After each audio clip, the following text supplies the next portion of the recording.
with the present to meet the future. Janjambure breaks alive with celebrations, giving fresh life to the olden traditions of a deeply cultured settlement. This week on the expedition, we journey to the central river settlement of Janjanbure as the town looks back at its history in a cultural carnival, adding great shine to the olden traditions of this town. That's the expedition with me, Ibrahim Ajata, coming up right after this break.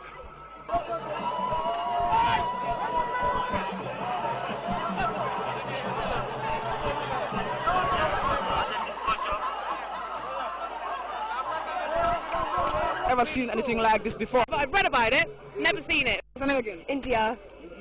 India, yeah. First time in the Gambia? No, third time. Third time? Yeah. And how are you loving this display? It's scary. Hi, I'm Lara and I'm here on holiday in the Gambia on the Smiling Coast. This program's brought to you by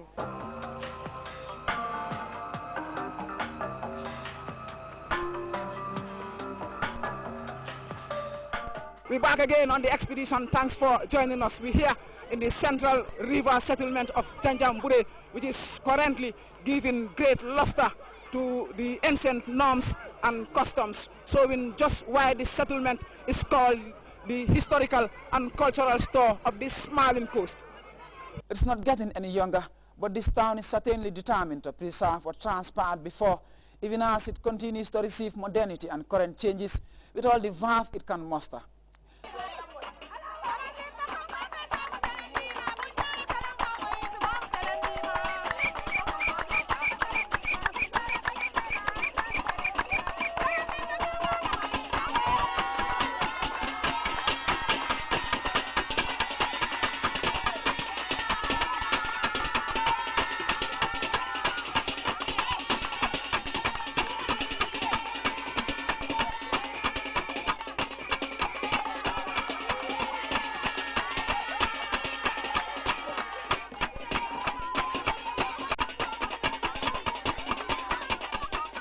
Welcome to good old Janjambure. Nestled neatly at the heart of the Central River region, visitors to this prowling island will discover the past and present elaborately embedded in one setting and complete piece, which equally conveys an aura of European colonial presence and a profound traditional element.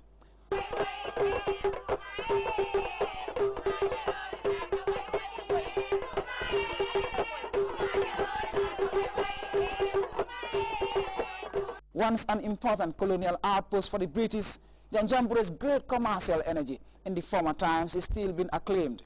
The town used to be the hub of major and vast business activities, which continued even after the departure of the Europeans.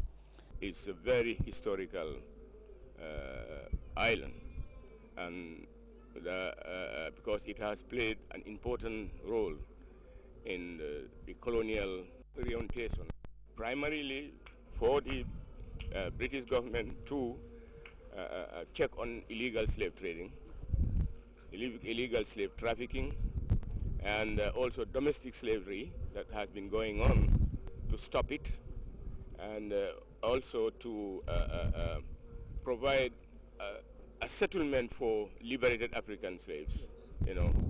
How was this working? Yeah, well, it worked very effectively.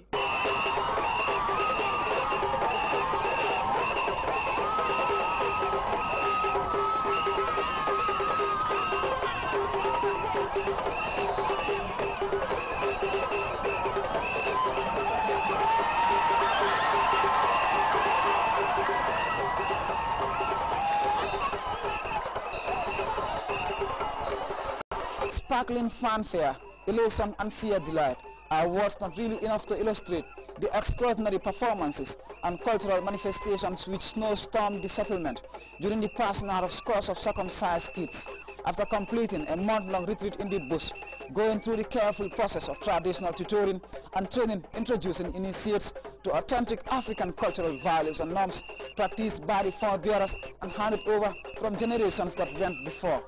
There's a circumcision ceremony, passing out of initiates, both male and female, you know, which is a tradition, a very, very old African tradition, and particularly Mandinka tradition. And for this island, is still upheld by the community, and then every 5 years is held, and then allowing to, the young boys to grow up to the age of 7, 8, sometimes 6, 7, 8, and then they are circumcised and initiated in order to be taught. They're taken to the bush school. We have just behind the outskirts of the town, we have an area there called Tinyansita, and then, well, right now that is where we have also the Kankuran Center, that has been funded by UNESCO. But this event every 5 years is held by this community, and it's always a very big event.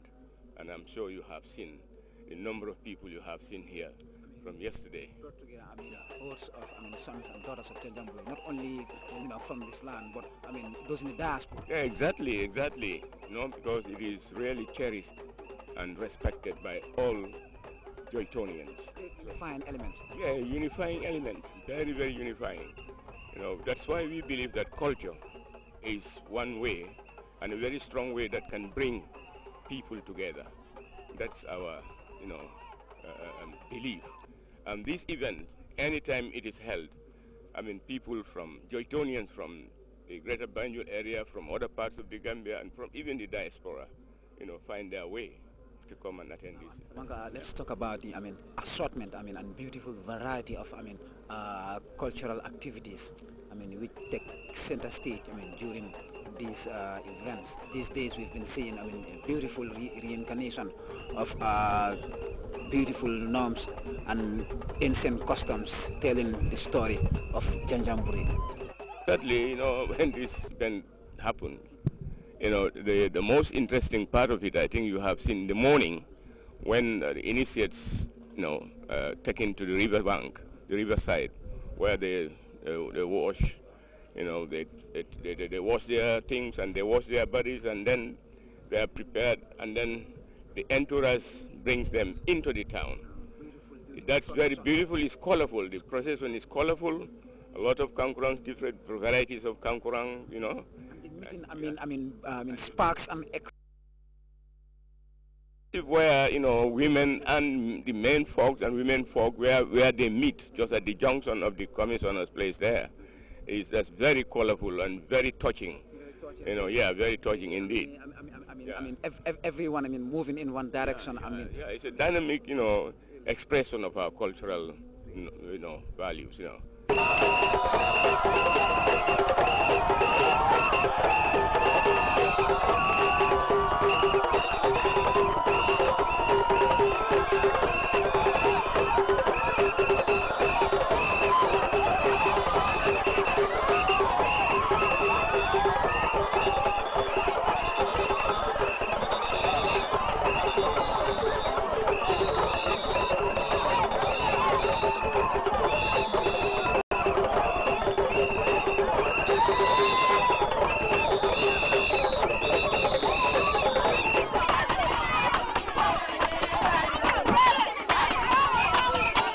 From the traditional nighttime vigil at the town center on the eve of the homecoming to the final washing of initiates at Bricky Bar, which culminates in a rush and meeting at the rim of the central Owen Street.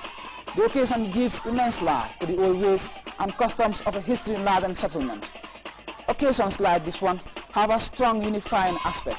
It was manifested in no small measure during the spate of events which enabled friends, families, and even visitors to mutually rediscover the glowing traditions which define the past of the former colonial metropolis.